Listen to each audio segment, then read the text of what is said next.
Ladies and gentlemen, friends and colleagues, welcome to Washington, D.C. and to the inaugural Balkans Forward Summit.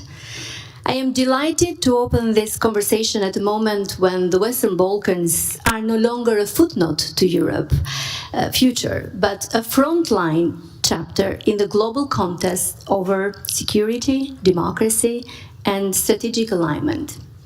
This summit is about urgency, is about choice. The choice that the region itself, the United States and Europe indeed, whether the EU enlargement remains an abstract promise or becomes the geopolitical instrument that this moment demands.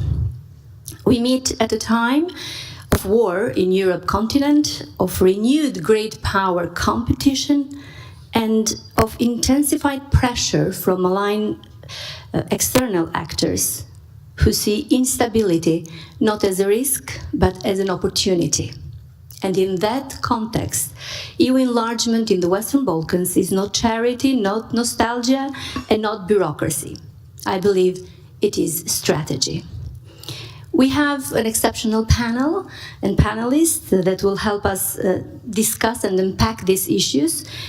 Allow me to welcome Her Excellency Elisa Spiropali, Minister for Europe and Foreign Affairs of the Republic of Albania.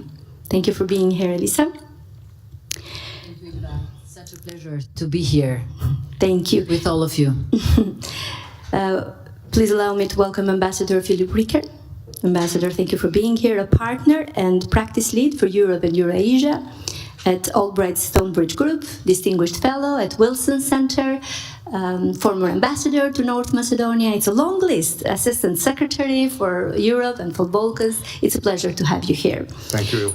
As you have seen and you have noted in the official program, we had another panelist, Her Excellency Alexandra Papadopoulou, Deputy Minister of Foreign Affairs of Greece, that had kindly agreed to be in panel here today with us. But unfortunately, she contracted a highly contagious influenza A virus, and she regrets not being able to attend today. But we want to wish her speedy recovery and also thank Greece for its role as a strategic stakeholder in the region. That said, I'm starting this conversation. We have roughly 25 minutes left, so I want to make a great use of our time. I'll start with a question for both of you, Minister and Ambassador, and I'll begin with security, because as we said earlier in our roundtable, enlargement is now about security. The Western Balkans sit at an intersection of unresolved regional tensions, democratic fragility, and intensified external pressures. My first question is, how do these security challenges change the urgency and the sequencing of EU enlargement? Is the risk today greater in moving too fast or in moving too slow? Minister. Thank you, Ilva. And that question goes right to the point of what we are doing, but also what we are predicting for the future, and why the EU enlargement process is such a geostrategic tool that the EU should use for Albania and for all the countries in the Western Balkans. The Western Balkans are no longer a post-conflict zone or area, but they are a front line of European security and competition. So regional instability, Russian influence, hybrid pressure makes enlargement more urgent. And it makes enlargement not only a transformative process for our countries, but also a tool for a more safe, secure and prosperous Europe. So sequencing matters, and you mentioned sequencing, it does matter, because countries that demonstrate institutional resilience and alignment with EU values and standards should move faster. EU and NATO standards and values. That's what we believe, and that's what our stance is. Independently that we believe that all of the countries in the Western Balkans should move forward in their enlargement process, because a region in the EU, Western Balkans in the EU is definitely safer, and there's more regional cooperation, and it's most prosperous at the end. Enlargement should be treated as a security instrument, absolutely, and not a bureaucratic reward mechanism. That has always been our stance. So yes, a merit-based process, and we fully believe in that because it has to be a credible process, but it also has to be a transformative process for our countries, our state, our societies, but merit-based and also time-based. So any prolongation, we feel, is a security risk. It has always been, but especially now, I think that has become even more pronounced. Delay creates strategic vacuum. We discussed about that earlier, and I don't want to repeat because maybe some of the people here were also at the previous meeting, but vacuum invites malign actors and influences, and that should be avoided at any cost. The question is no longer whether enlargement should proceed carefully, but whether the delays has become a security risk. What's your reading, Ambassador? Well, thanks, Ilva, and thanks to the Atlantic Council for doing this. I mean, I think Balkans Forward and this initiative really captures the spirit. We need to move forward, and it's high time. You talked about the Balkans no longer being a footnote. Well, if I look back at my career in diplomacy... Don't tell me it was wishful thinking on my side. The Balkans has really been not just the chapter head, but perhaps the title of the book, whether it was working with Ambassador Hill in Skopje in the 90s, in Kosovo at Rambouillet, whether it was ambassador to North Macedonia, whether it was Deputy Assistant Secretary traveling through the region, working on with Cathy Ashton and the EU on trying to resolve issues between Belgrade and Pristina. The Brussels agreement was that, but you know, that was 12, 13 years ago, and it's high time to move this along. Not to dwell on the history, but you know, it's over 80 years ago that World War II ended, and under US leadership, we created a series of institutions globally, but particularly in Europe. One of the most important was NATO, but we also encouraged the losing countries, like Germany, and in Asia, Japan, to rebuild themselves, to reform, and to join these institutions that were so crucial to bringing stability, a greater sense of certainty, economic prosperity, and that's been a great success. The NATO alliance was a huge success. In the 90s, we were interrupted by the emergence of unsettled issues, the breakup of Yugoslavia, which Europe has had a much more difficult time dealing with than it has, frankly, the breakup of the Soviet Union.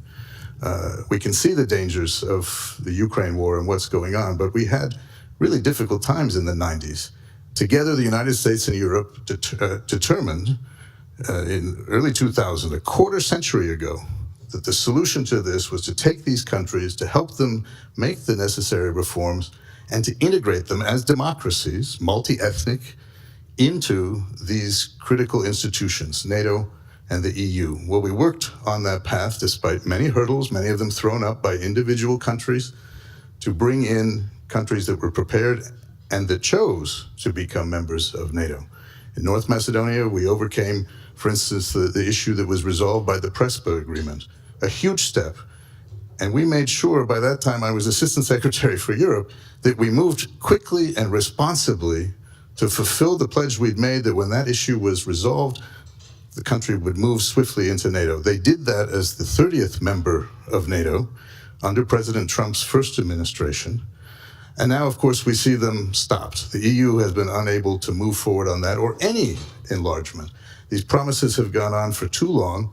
There's understandable skepticism, not just here in the halls of the Atlantic Council or ministries of foreign affairs or conferences around Europe, but there's skepticism among the peoples of this region about what their future is. We believe it is a European future. These are European countries, and they need to move along swiftly, promptly. It is an urgent matter of security, stability, and frankly, of trust in the West. It looks that there is some move, especially on Albania as being a front runner, but the momentum is fragile. Minister Spiropali, what factors you believe will determine whether Albania can convert that status of the front runner into concrete accession progress? Well, Ilva, they're connected, and they're connected at every single step, because for us, it is not begging at the door of the EU, it's not a bureaucratic reward mechanism, but for us, it's foremost irreversible reforms, irreversible institutional steps, not just ceremonial milestones. And maybe I can mention some. I don't want to go into the details of our reforms, but indicative of the substance from judicial independence that survives political pressure. Credible anti-corruption enforcement, alignment with EU foreign and security policy. So in general, institutional reforms that are embedded in our structures and are also accepted by the society. So Albania and Montenegro, you called us front runners, and we believe, yes, we can use that term, or we can say that we believe that reforms are embedded, not episodic. And we believe in sequencing because we truly believe that symbolic progress fades and what remains in institutional progress. And that's what we want to do. So real progress is when change in behavior also happens, when society is involved in these processes. So this is not only changing legislation, we're doing that now. The parliament is very busy. We are passing legislation aligned with the acquis, but the society should be involved more. So it's institutional change, it's strength of institutions, it's also involvement of civil society, media, academia, young Domestic people, politics groups of interest, also. Everybody. This is a societal progress, and the real change really depends on this change also on of behavior that generates, not only generates headlines, but generates real change.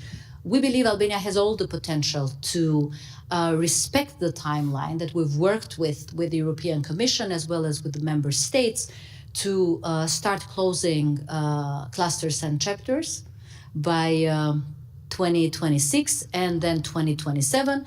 One thing is opening of negotiations, clusters, chapters. The other thing is the interim benchmark assessment report of the EU, so that deals substantially with fundamentals, and that's our focus.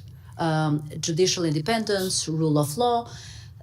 So yes, to go back to your questions, these are real changes, and these are changes that are not episodic but compound. You consider them sustainable? Let me say, Ova, I think it's important to remember that this term front runner can be a very illusory one. I can recall over the past 25 years, front runners who were different countries who found themselves then suddenly stopped. The front runner should be the European Union itself. Enlargement is important for the EU.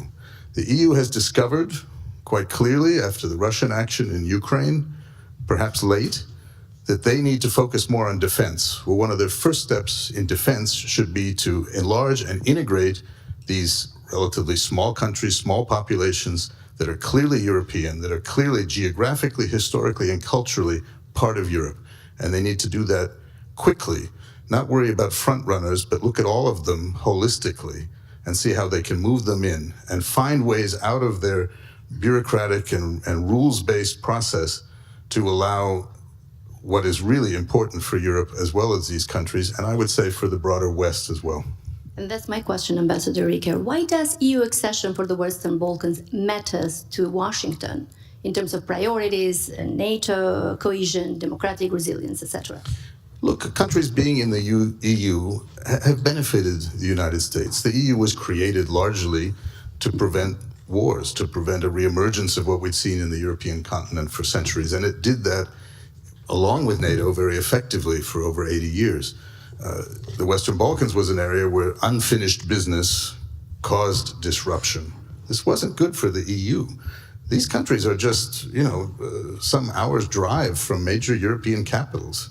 The gates of Vienna, historically, are still there, and they should be open to the Western Balkans as well. For Greece, it's very important. Geographically, Greece is the ultimate Balkan country, connecting Aegean and Adriatic in these important Mediterranean sea lanes. This is all important for security, and that is important to the United States. So when we sat down together at the turn of the millennium and said, this is the solution to dealing with these questions of the Western Balkans, it was, Europe will do this, we will integrate these countries into these institutions. I would say we did our part, the United States, of which I am no longer an official representative, but I was, and we did our part in bringing the NATO candidate countries in. And it was an important time, and you've seen how important that was. The EU got stuck for a variety of reasons, and they need to unstick themselves and move ahead with this process so that we're not here again next year or 5 or 10 years from now saying, what about enlargement? Let's just get it done. It can be done. I know that it can be done. From a U.S. perspective. And a U.S. perspective, it's crucial to see this finished. And so we can spend the time at these conferences talking about what we can do together to deal with the real threats. EU will bring a certain level of stability, confidence, predictability to all of the countries of the Balkans. They'll have things to learn along the way, but that's part of the process of joining the club. To take up on your idea or your proposal, your call, get it done. There is a latest controversial proposal of a two-speed enlargement, Minister Spiropali. I'm sure you have heard of it. There are 2 countries that have floated reforms that would allow leading candidates to advance more quickly, potentially breaking the cycle of inertia that has halted enlargement for years, as we are discussing here. The proposed idea of enlargement light, is this, in your view, a pragmatic solution, or does it risk deepening divisions within the region? Well, two-speed enlargement, we believe, reflects, let's say, political realities inside the EU, not the abandonment of the region.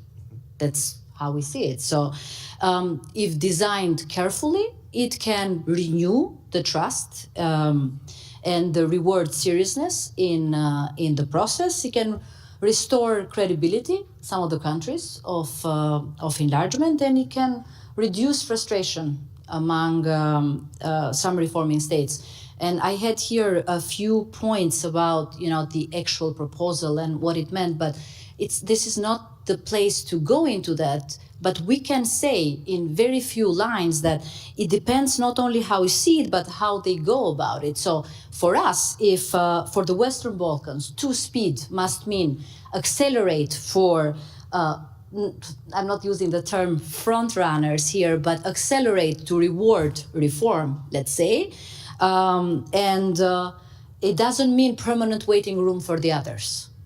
It shouldn't be. So acceleration and permanent waiting room, no. It should be a process that only works when it's earned by reform and not frozen by politics. That's our stance on it, and I think maybe that was the original idea why it was proposed. I think it would show creativity.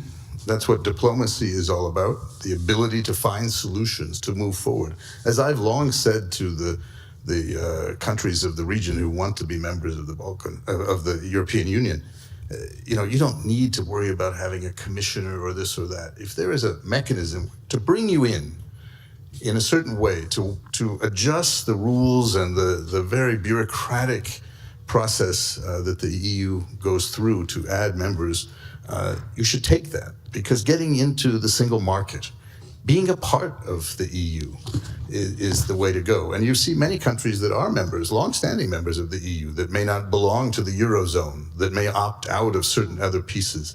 And this is just a creative form of that. But that step could happen very quickly.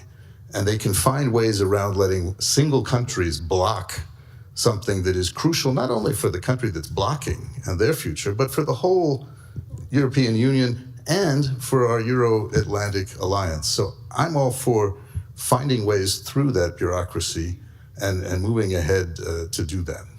Minister, if I may, Ilva, about the question that you asked earlier about the US and EU, we believe it's also in the EU-US strategic interest, the enlargement process in the Western Balkans. And there are many reasons for that. So NATO coherence, more resilience, democratic resilience, and containment of malign influences, particularly Russia and China. So these two, I think, go together. For the United States, the enlargement is not charity. As for us, it's preventive strategy, it's strategic interest. And that's how we should see it, independently of the discussions going on now between the US and the EU. The Western Balkans could be the testing place for the coherence of the Euro-Atlantic alliance. And that is the point, I think, where they two come together. And I think what we've always seen in the United States is that EU membership, enlargement, is not just important for the countries of the Western Balkans, it's important for the European Union. It's important for Europe. And when you talk about two speeds or different mechanisms, look at the discussion now. Ukraine. That's a great discussion to have. It's important. Some people see the solutions, the way to find stability and peace in Ukraine is to include a rapid enlargement. But what kind of message do the people of Ukraine take if they take a look at the people of North Macedonia, who have been waiting 25 years and getting the same message? 2 generations in the Western Balkans have grown up and heard this message about Europe. They became members of NATO, their armed forces contribute, they add to security very effectively, they are important partners, and yet they're left waiting in this room for some unknown period, and you can imagine why people are skeptical. Why should Belgrade and Pristina continue to move forward and come to conclusions when they can see that others who make great sacrifices, take big decisions, existential steps, only find themselves still stuck through something else? Maybe not get inspired by failure, and they can still advance their dialogue. But also, if I may add, a credible enlargement process is the West's most effective, I think, long-term security guarantee. And since we're in the Western Balkans and in Europe. Indeed. Is a geopolitical interest in the end of the day. But when preparing for this panel today, I looked at studies available because I wanted to see how much it will cost for an EU citizen enlargement. Do you have any idea how much it costs in the next 7 years if enlargement will happen for certain countries? Any guess? The net cost? Minister maybe knows it. It's 27.43 euros over 7 years for one citizen. I've got my wallet, let me tell you. It's 3.92 euros annually. What are you doing, Minister, to have this budget? It's 46.6 billion in the new MFF, multi-annual financial framework, to make sure that this amount of funds will be there to help the region get ready for the accession. Well, it's good that you mentioned the funds, because there's a discussion now in the European Union and beyond, and with the public, that is not, it's not done enough. I think there needs to be more communication strategy, not only from the Western Balkan countries, but also with the member states about what enlargement means for them. What does it cost? Because if that's the cost of a coffee, that's, the public needs to know that. Depends where you get the coffee. A couple of coffees, 2 or 3 coffees, right? Depending on when you take them. But this needs to be communicated. And if you see the Eurobarometer, and we've been talking, with the Commission and with the member states about that, not enough is done to communicate the fact that the Western Balkans are not a burden to the EU. But they can contribute. They can contribute with security. They can contribute with their resources, with their people, with human resources. They're in strategic position. Well, Albania, for example, is between the Adriatic and the Aegean and the Black Sea, if you consider the whole Corridor 8. So investments, for example, like Corridor 8, that involve Italy, involve Albania, North Macedonia, Bulgaria, Romania, investments in infrastructure, in railways, in pipelines, NATO mobility. You know, these are all of a much more value added than what's the cost. And these are of things enlargement. that the United States and this administration will take note of. These are things that the European Union can do to show they fulfilled their part of that bargain and how much this actually contributes to all of our security and economic opportunities. Yeah, we are finishing right at the right time. Thank you, Minister Spiropali, Ambassador Rickard. Time flies when you talk about enlargement. This summit is called Balkans Forward Summit for a reason. The region has spent too long, as we discussed, being told to wait, to manage expectations, to accept ambiguity. Today's reality demands clarity, commitment, and courage, starting from the region itself, from Brussels and the US. Let me close by thanking the panelists for their insights and all of you here in the room, and our global audience online, watching around the world, for being part of this vital conversation. Your engagement is what moves policy from intent to impact. Thank you, everyone.